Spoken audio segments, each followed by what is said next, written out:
নমস্কাৰ সমগ্ৰ অসমবাসীৰ বাবে আজি এটা ভাল খবৰ যে আমাৰ 1228 খ্ৰীষ্টাব্দতে এই অসম মুলুকলৈ আহি টাই আহোমসকলে স্বৰ্গদেউ চাওলুং চুকাফাই যি আচলতে চৰাইদেউত ৰাজধানী প্ৰতিষ্ঠা কৰিছিল আৰু পৰৱৰ্তী পৰ্যায়ত এই চৰাইদেউতে আমাৰ স্বৰ্গদেউসকল যেতিয়া আচলতে নিহত হৈছিল বা তেওঁলোক আচলতে দাম হৈছিল বা ঢুকাইছিল তেওঁলোকক কি কৰা হৈছিল ইয়াতে মৈদাম দিয়া হৈছিল আৰু এই ঐতিহাসিক যি আচলতে 600 বছৰীয়া ৰাজত্ব কৰা টাই আহোমসকলৰ যি মৈদামস্থলী এই মৈদামস্থলীক আজি আনুষ্ঠানিকভাৱে ইউনেস্কোয়ে ৱৰ্ল্ডৰ যি হেৰিটেজ আচলতে বিভিন্ন ধৰণৰ ৱৰ্ল্ড হেৰিটেজ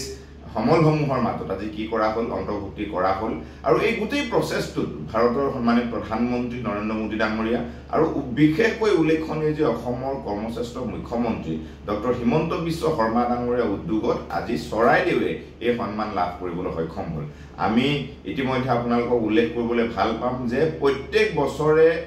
দেশখনে বা দেশে বা ভাৰতে এটাই এনেকুৱা ধৰণৰ ৱৰ্ল্ড হেৰিটেজ মানে চেণ্টাৰৰ নাম বা ঠাই নাম কি কৰিব পাৰে সন্নিবিষ্ট কৰিব পাৰে ৱৰ্ল্ড হেৰিটেজ মানে সমল হিচাপে আৰু এইবাৰ যিটো আচলতে ৱৰ্ল্ড হেৰিটেজ য'ত ভাৰতৰ পৰা যিমানবিলাক আচলতে লিষ্ট গৈছিল তাৰ ভিতৰত উত্তৰ প্ৰদেশৰ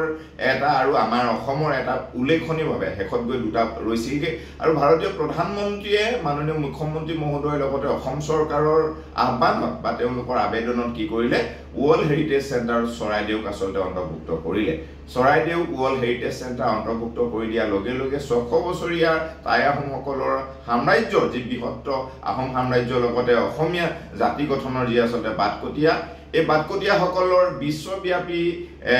হ'বলগীয়া যি প্ৰচাৰ আৰু প্ৰসাৰ এই প্ৰসাৰে আচলতে গুৰুত্ব লাভ কৰিলে গতিকে এই আপাহতে মই সমূহ জ্ঞাতিবৰ্গৰ লগতে সমূহ অসমবাসী ৰাইজলৈ আচলতে ধন্যবাদ জনাইছোঁ আৰু মাননীয় মুখ্যমন্ত্ৰী মহোদয়ৰ লগতে অসম চৰকাৰক বিশেষকৈ বিজেপি চৰকাৰক আমি ধন্যবাদ জনাব লাগিব যে এই গোটেই বিষয়টো 2019 চনৰ পৰা ডছিয়াৰ আচলতে ভাৰত চৰকাৰক প্ৰদান কৰাৰ লগতে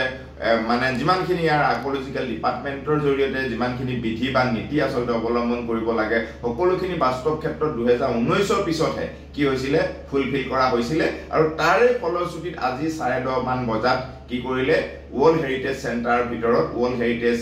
মানে অঞ্চলসমূহৰ ভিতৰত আমাৰ চৰাইদেউকো অন্তৰ্ভুক্ত কৰিলে গতিকে মই পুনৰবাৰ মাননীয় মুখ্যমন্ত্ৰী মহোদয়ৰ লগতে ভাৰতৰ মাননীয় প্ৰধানমন্ত্ৰী নৰেন্দ্ৰ মোদী ডাঙৰীয়ালৈ আন্তৰিক ধন্যবাদ আৰু কৃতজ্ঞতা জ্ঞাপন কৰিলোঁ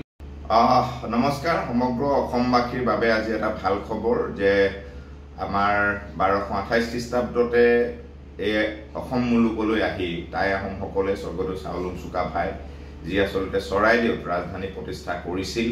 আৰু পৰৱৰ্তী পৰ্যায়ত এই চৰাইদেউতে আমাৰ স্বৰ্গদেউসকল যেতিয়া আচলতে নিহত হৈছিল বা তেওঁলোক আচলতে দাম হৈছিল বা ঢুকাইছিল তেওঁলোকক কি কৰা হৈছিল ইয়াতে মৈদাম দিয়া হৈছিল আৰু এই ঐতিহাসিক যি আচলতে 600 বছৰীয়া ৰাজত্ব কৰা টাই আহোমসকলৰ যি মৈদামস্থলী এই মৈদামস্থলীক আজি আনুষ্ঠানিকভাৱে ইউনেস্কোয়ে ৱৰ্ল্ডৰ যি হেৰিটেজ আচলতে বিভিন্ন ধৰণৰ ৱৰ্ল্ড হেৰিটেজ সমলসমূহৰ মাজত আজি কি কৰা হ'ল অন্তৰ্ভুক্তি কৰা হ'ল আৰু এই গোটেই প্ৰচেছটোত ভাৰতৰ সন্মানিত প্ৰধানমন্ত্ৰী নৰেন্দ্ৰ মোদী ডাঙৰীয়া আৰু বিশেষকৈ উল্লেখনীয় যে অসমৰ কৰ্মশ্ৰেষ্ঠ মুখ্যমন্ত্ৰী ডক্টৰ হিমন্ত বিশ্ব শৰ্মা ডাঙৰীয়া উদ্যোগত আজি চৰাইদেউৱে এই সন্মান লাভ কৰিবলৈ সক্ষম হ'ল আমি ইতিমধ্যে আপোনালোকক উল্লেখ কৰিবলৈ ভাল পাম যে প্ৰত্যেক বছৰে দেশখনে বা দেশে বা ভাৰতে এটাই এনেকুৱা ধৰণৰ ৱৰ্ল্ড হেৰিটেজ মানে চেণ্টাৰৰ নাম বা ঠাই নাম কি কৰিব পাৰে সন্নিবিষ্ট কৰিব পাৰে ৱৰ্ল্ড হেৰিটেজ মানে সমল হিচাপে আৰু এইবাৰ যিটো আচলতে ৱৰ্ল্ড হেৰিটেজ য'ত ভাৰতৰ পৰা যিমানবিলাক আচলতে লিষ্ট গৈছিল তাৰ ভিতৰত উত্তৰ প্ৰদেশৰ